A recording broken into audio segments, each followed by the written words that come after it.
안녕하십니까. 행복한 아침입니다. 우리 다 함께 기도하심으로 설교 시작하겠습니다.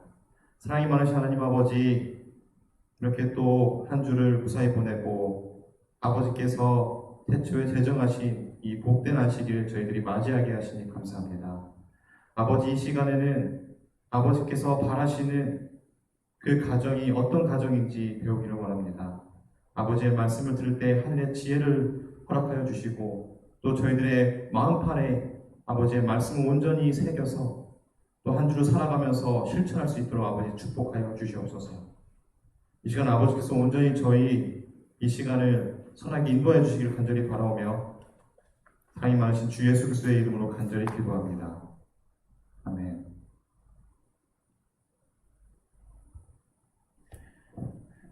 네, 저는 오늘 이 시간 하나님이 원하시는 가정이라는 주제를 가지고 말씀을 나누기를 원합니다. 우리 다 함께 가지신 성경책을 펼쳐서 에베소서 5장 18절에서 21절을 보시도록 하겠습니다. 에베소서 5장 18절에서 21절입니다. 제가 읽도록 하겠습니다. 술 취하지 말라. 이는 방탕한 것이니 오직 성령으로 충만함을 받으라. 시와 찬송과 신령한 노래로 서로 화답하며 너희의 마음으로 주께 노래하며 찬송하여 범사의 우리 주 예수 그리스도의 이름으로 항상 아버지 하나님께 감사하며 그리스도를 경외함으로 피차 복종하라. 우리가 살아가면서 평생 숙제가 있습니다. 그 중에서 대표적인 숙제가 바로 가정이지 않을까 생각하게 되는데요. 한 지붕 밑에서 살고 있다 해도 가족 구성원의 모든 생각이 하나로 이렇게 같을 수가 없습니다. 그래서 그 차이에서 오는 그 갈등 때문에 서로 상처를 주게 됩니다. 가족의 다른 말을 찾아보면 식구라는 그 표현이 있는데요. 사전에서 찾아보면 한 집에서 함께 살면서 끼니를 같이 하는 사람이라고 기록되어 있습니다. 그런데 우리 가정의 생활을 이렇게 되돌아보면 언젠가부터 바쁜 일상이 우리 가정에 침투했고, 그래서 함께 밥을 먹는 시간이 많이 줄고 또 함께 대화할 수 있는 시간이 많이 줄어든 그런 현실에 우리가 살아가고 있습니다.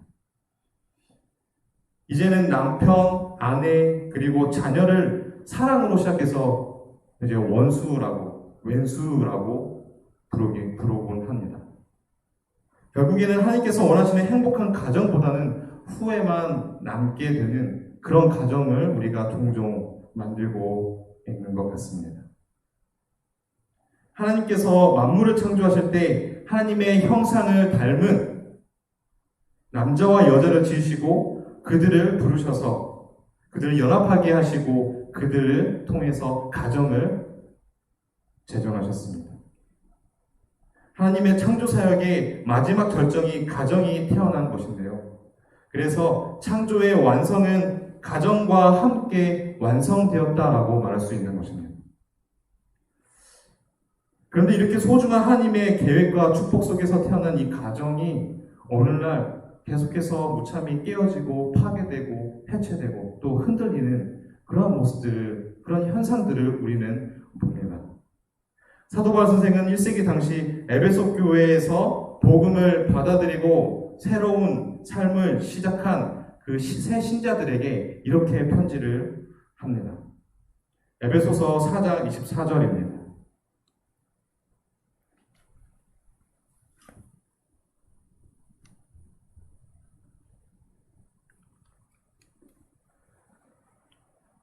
하나님을 따라 의와 진리의 거룩함으로 지으심을 받은 새 사람을 입으라. 복음을 받아들인 사람들은 하나님을 닮아야 한다고, 그리고 새로운 새 사람이 되어야 한다고 우리들은 말합니다. 그러나 사도 바울 선생의 권면은 거기서 끝나지 않는다는 것입니다.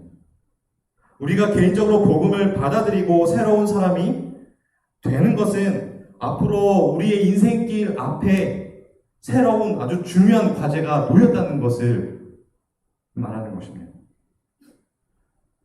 그래서 복음은 개인의 영역에서 끝나는 것이 아닙니다. 우리 다 함께 잘 아는 사도행전 16장 31절을 보시도록 하겠습니다. 주 예수를 믿으라. 그리하면 너와 내 집이 구원을 받으리라. 무슨 말씀인가요? 이 말씀을 읽어보면 내가 주 예수를 개인의 구주로 영접했을 때 나와 내 가족의 구성원들이 구원을 받을 것이라는 말씀인 것입니다. 나 한 사람이 예수님을 받아들여서 하나님 앞에 새로운 그런 사람이 된다는 것은 복음을 나에게서 끝내지 않고 계속해서 이렇게 확장해 나간다는 그런 약속인 것입니다. 복음은 개인을 위한 복음일 뿐만 아니라 이것은 한 걸음 더 나아가서 가정을 위한 복음이 될 수가 있어야 한다는 것입니다. 그래서 사도 바울 선생은 에베소서 5장, 6장을 통해서 이렇게 우리의 가정이 어떻게 우리 가정이 하나님이 기대하시고 기뻐하시는 그런 가정으로 거듭날 수 있는지 가르칩니다. 에베소서 5장과 6장을 보시면 여기에 각 가정의 구성원들에게 사도 바울 선생은 각각 권면하고 있는 것을 볼 수가 있는데요. 처음에는 아내에게, 그리고 두 번째는 남편에게, 그리고 부부에게, 자녀들에게 이렇게 차례대로 각각 권면의 말씀을 전하고 있습니다. 이것은 단순히 남편이 아내에게 이렇게 해야 한다, 그리고 저렇게 해야 한다, 심리적이거나 아니면 도덕적인 권면이 아니라는 것을 우리는 주목해야 할 필요가 있는데요. 이 모든 가족 구성원들에 대한 그 사도 바울 선생의 가르침은 매우 독특한 영역에서 그리고 명령으로 시작된다는 것입니다. 그것은 바로 에베소서 5장 18절에 있는 말씀인데요. 술 취하지 말라. 이는 방탕한 것이니 오직 성령으로 충만함을 받으라. 가정을 향한 하나님의 명령이 성령 충만함을 받으라는 말씀에서 시작되고 있는 것을 우리는 볼 수가 있는 것입니다.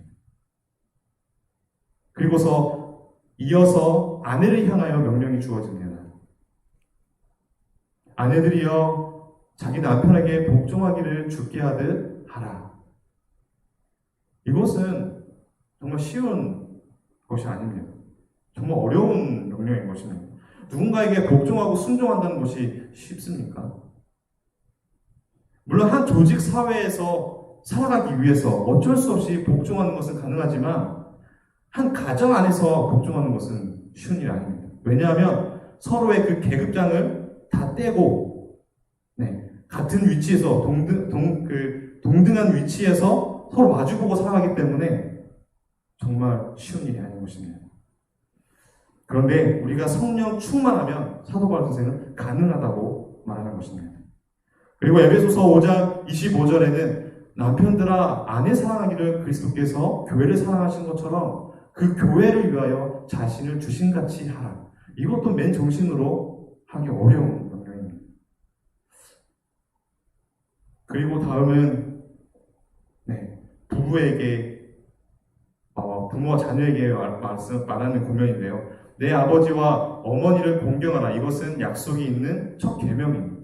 이것도 성령 충만하지 않는 자녀는 부모를 공경하거나 또 부모의 말씀에 순종하기 어려운 것입니다. 그리고 또 아비들아 너희 자녀를 노엽게 하지 말고 오직 주의 교훈과 훈계로 양육하라. 이 말씀도 성령 충만하지 않으면 주님의 교훈과 훈계로 아이를 양육하기 어려운 것입니다. 그렇기 때문에 성령 충만한 행복한 가정을 만들기 위해서는 가장 중요한 것은 성령 충만함을 받아야 한다는 것입니다. 그렇다면 하나님이 바라시고 기뻐하시는 가정을 만드는 비결은 무엇일까요? 첫 번째로 하나님이 바라시고 기뻐하시는 가정은 찬양하는 삶이라는 것입니다. 우리가 성령 충만하면 찬양이 저절로 마음에서 터져 나옵니다. 그러니까 성령 충만의 결과가 바로 찬양이라는 것이네요.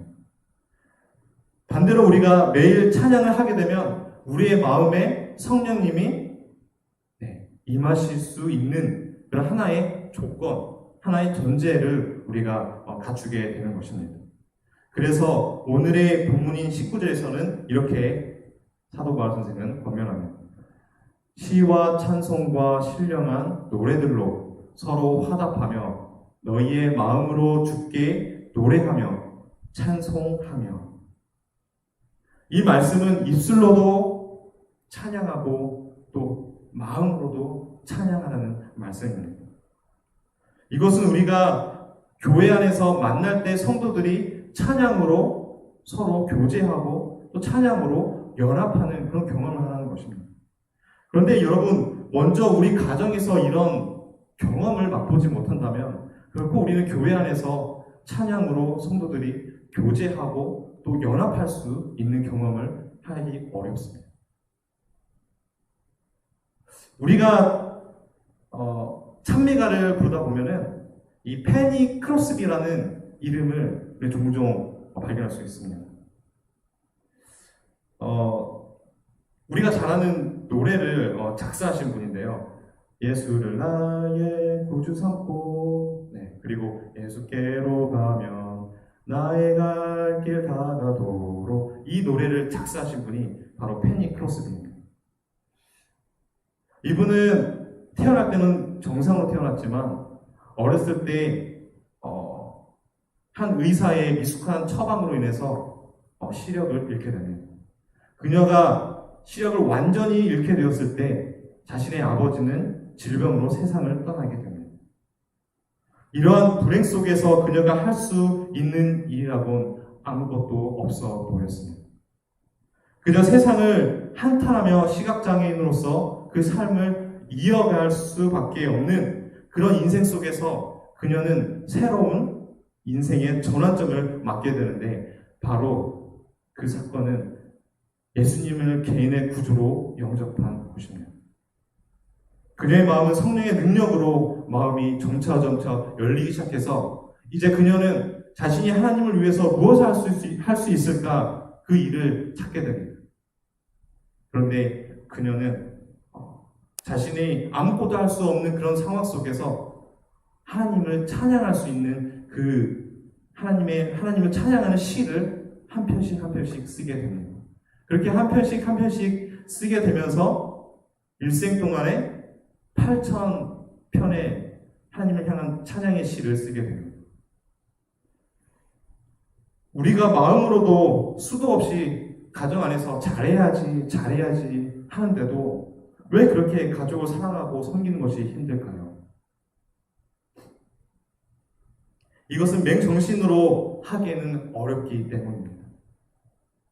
절망적이고 낙담적인 삶이 페니 크로스비를 기다리고 있었을 때, 페니 크로스비가 맨 처음 한 것이 바로 예수 그리스도를 개인의 구조로 영접한 일입니다. 그리고서 자신의 마음에 성령님으로 가득 체험을 받은 일입니다. 그랬을 때 그녀는 절망적인 상황 속에서도 하나님을 찬양할 수 있게 되었고, 그래서 그는 일평생 동안 8,000편의 하나님을 찬양하는 시를 쓸 수 있게 된 것입니다. 그녀의 삶이 하나님을 찬양하는 삶이 된 것입니다. 이처럼 아무리 우리 가정에 갈등이 존재한다 할지라도 우리는 하나님을 향해 찬양하는 삶을 살아야겠습니다.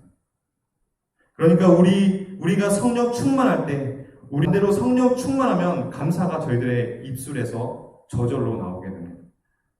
성령님이 내 마음에 거하시지 않으면 감사할 조건을 찾기보다는 그냥 내 입술에서 불만과 불평이 쏟아지게 되는 것입니다. 그래서 우리는 성령 충만해야 합니다.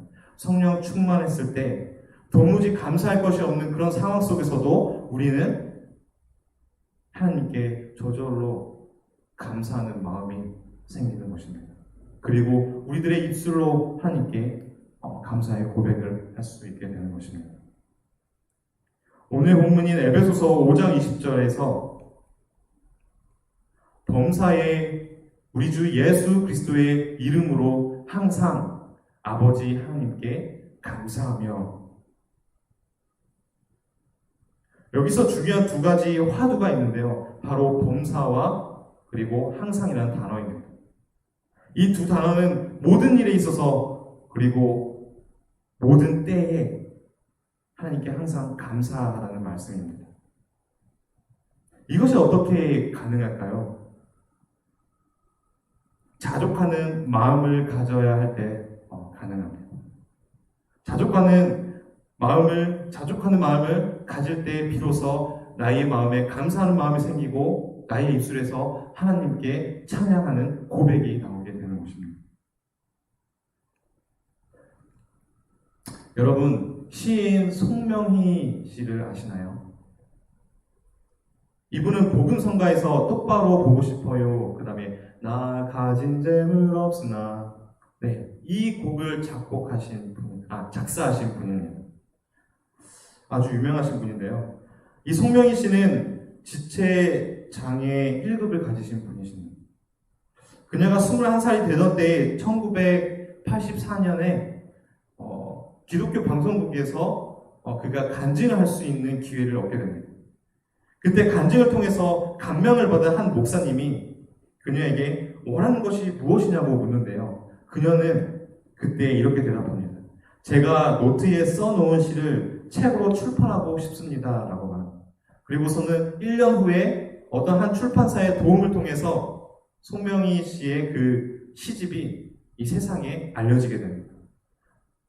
그것만으로도 정말 감사하고 기쁜데 그녀에게 또 원고료 100만 원을 줍니다. 그녀는 생활고로 힘들었었습니다. 그래서 밀린 월세금도 내고 싶었고 또 계속해서 시를 쓰고 싶었기 때문에 그 전동 타자기도 사고 싶었고 그리고 전동 휠체어도 사고 싶었습니다. 그런데 그녀는 이 모든 돈이 하나님의 은혜로 된 줄 알았기 때문에 그 돈을 자신을 위해서 사용하지 않고 그 돈을 들고 기독교 방송국에 가서 헌금합니다. 그런 일들이 알려지면서 어떤 독지가가 그녀를 위해서 전동 타자기를 사주고 또 어떤 여러 교회들이 돈을 모아서 또 그녀가 원하는 휠체어를 사줍니다. 거기다가 그 기독교 방송국의 부사장은 그녀를 미국에 데려가서 치료해주겠다고 제안을 합니다.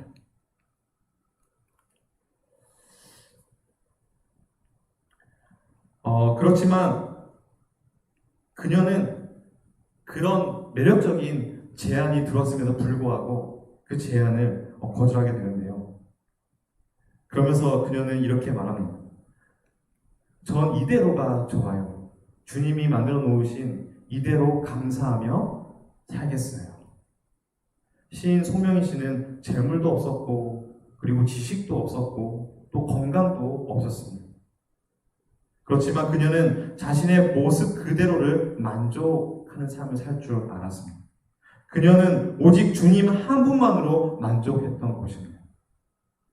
우리는 감사할 것이 없어 보이는 가정이라 할지라도 시인 송명희 씨의 고백처럼 내가 있는 곳과 내가 처한 그 상황 속에서 만족하며 하나님께 감사의 고백을 하게 되시기를 간절히 소망합니다. 우리가 잘 아는 성경절 빌립보서 4장 13절입니다. 내게 능력 주시는 자 안에서 내가 모든 것을 할 수 있느니라. 이 성경절은 기독교인이면 다 아는 아주 유명한 성경절이죠. 그래서 자신의 친구, 가족, 어떤 지인이 큰 시험이나 아주 중요한 시험을 앞두고 있을 때 이 성경절을 실어 날러서 그 친구들에게 그들에게 큰 용기와 또 힘을 주기 위해서 이 성경절 주로 사용해서 문자로 보냅니다. 그런데 이 성경절은 세상적인 목적과 목표를 이루어주는 말씀이 아니라는 것입니다. 빌립보서 4장 13절을 보기 이전에 우리가 11절부터 봐야 하는데요. 내가 궁핍함으로 말하는 것이 아니라 어떠한 형편에든지 내가 자족하기를 배웠노니 내가 비천에 처할 줄도 알고 풍부에 처할 줄도 알아. 모든 일에 배부르며 배고픔과 풍부와 궁핍에도 일체의 비결을 배워놓으라. 내게 능력 주시는 자 안에서 내가 모든 것을 할 수 있느니라. 이 말씀은 하나님 안에서 자신의 의무를 다할 수 있는 힘을, 그리고 불평을 견딜 수 있는 인내와 고난을 참을 수 있는 힘, 그러니까 어떤 형편과 상황에서든지 내가 자족할 수 있는 능력이 하나님 안에 있다는 것을 증거하는 말씀인 것입니다. 오늘 우리 가정에서 감사할 일이 별로 없어 보이시나요? 사랑으로 시작해서 왼수로 변해버린 가족들로 인해서 내가 원하는 삶이 이어지지 않는 것에 답답하고 힘들어하시는 분 계신가요? 오늘 하나님께서 우리에게 자족할 수 있는 능력을 주시는 그 하나님을 신뢰하고 의지하라고 우리에게 말씀하십니다.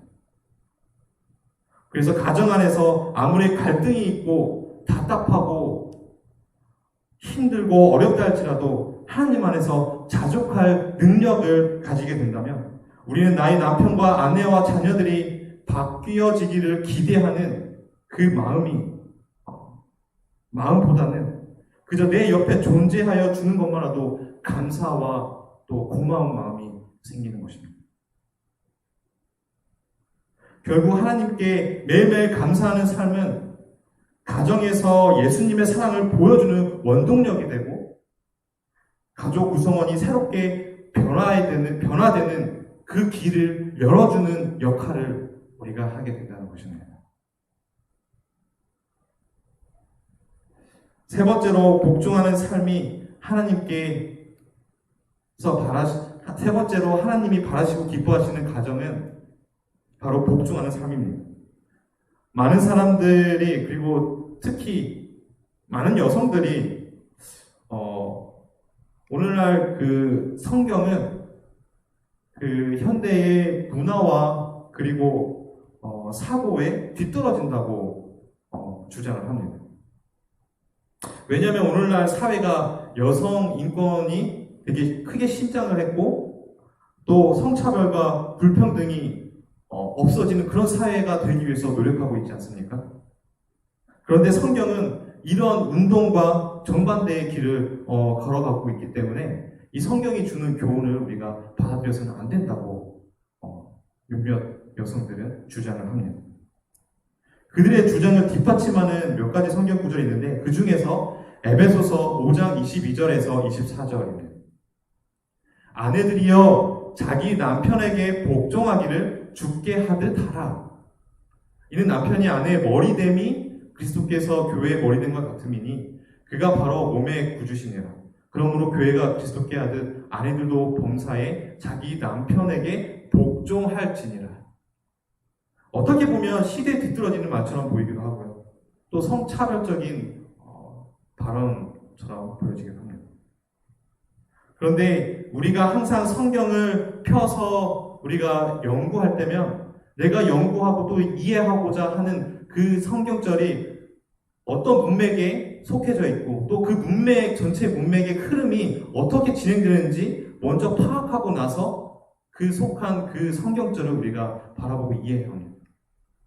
에베소서 5장 22절은 21절과 이렇게 연결되어 있는데요.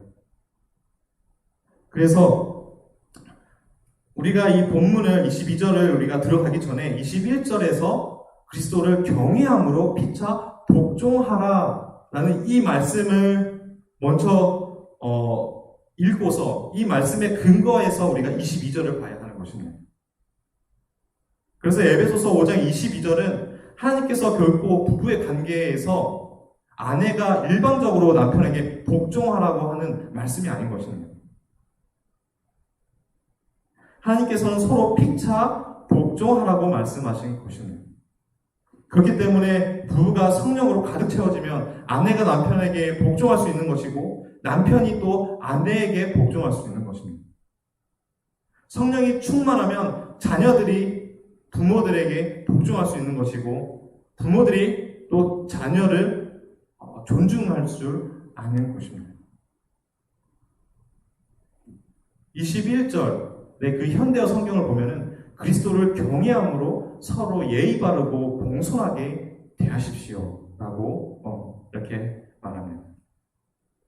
우리가 서로를 이렇게 예의 바르고 공손하게 대할 수 있는 그 원동력, 그 힘은 어디에서 나옵니까? 그것은 내 안에게 있는 그 살아계신 주님을 봤을 때 온 것이네요. 내 남편 안에 거하시는 예수 그리스도를 아내가 봤을 때 온 것입니다. 어린아이들이 아직 성숙하지 못했지만 그 안에서 하나님께서 살아 역사하시는 그것을 부모들이 봤을 때, 그래서 그 아이를 통해서 겸손을 배우고 또 하나님의 선하심을 배울 때, 그럴 때 부모들은 아이들을 존중할 수 있게 되는 것입니다. 이처럼 가족 구성원들이 성령 충만할 때야 비로소 자녀가 부모에게 복종할 뿐만 아니라 부모가 자녀를 소중히 여기고 또 존중할 줄 알게 되는 것입니다. 그때 천국이 우리의 가정에 임할 수 있지 않겠습니까? 아내가 남편이 아내를 소중히 여기고 부모가 자식이 부모를 소중히 여기는 그러한 가정이 천국의 가정의 모습 아니겠습니까?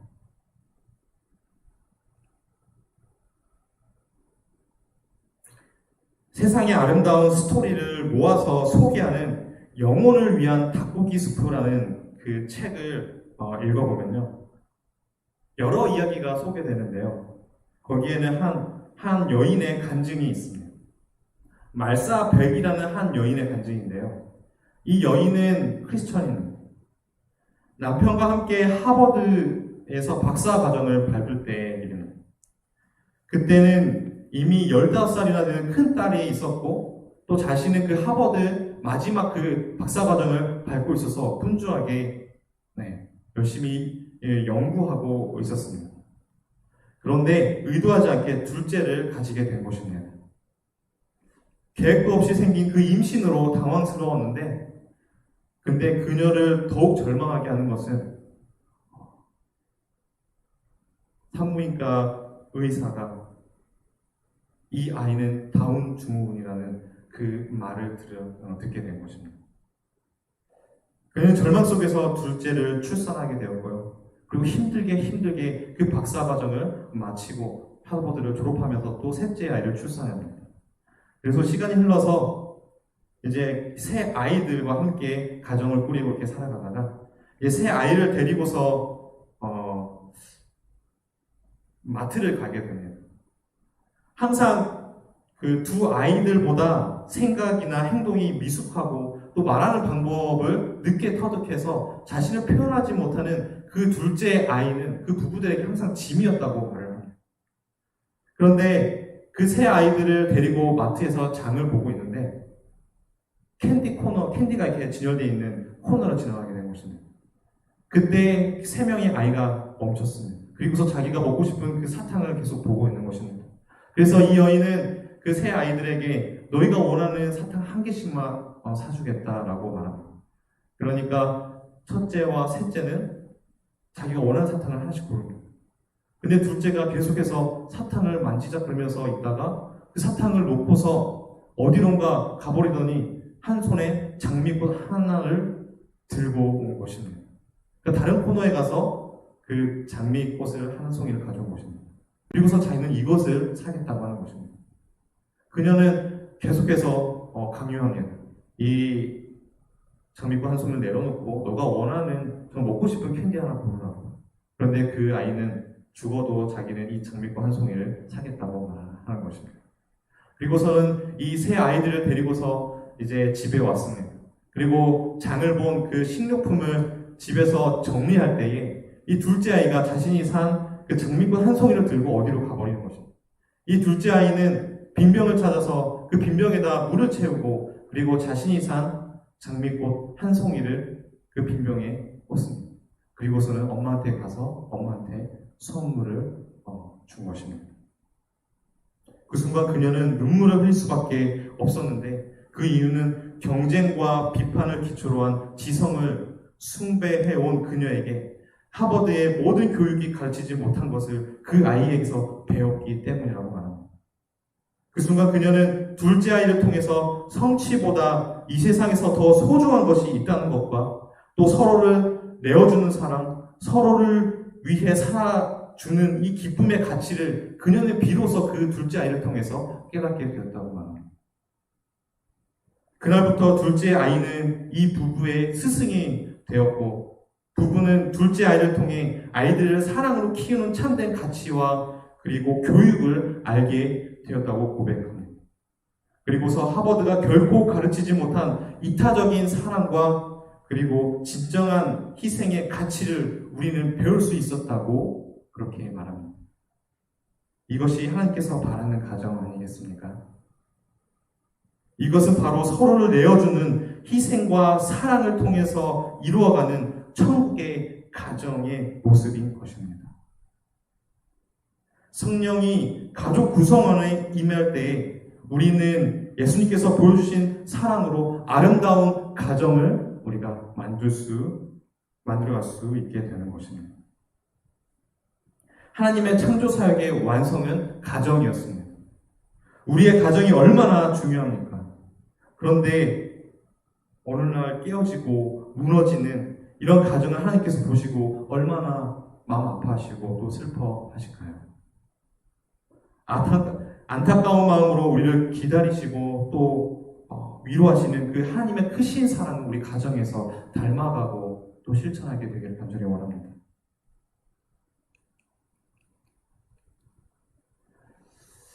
우리 모두가 행복한 가정을 꿈꿉니다. 그런데 그 꿈을 이루는 방법이 그리 멀리 있지 않다는 것입니다. 이 시간 성령 충만으로 찬양과 감사가 넘치고 서로에게 복종하는 아름다운 가정의 모습으로, 그래서 가정에서 작은 천국을 경험하시는 저와 성도 여러분이 되기를 간절히 소망하면서 말씀을 이만 드리도록 하겠습니다. 기도하시겠습니다.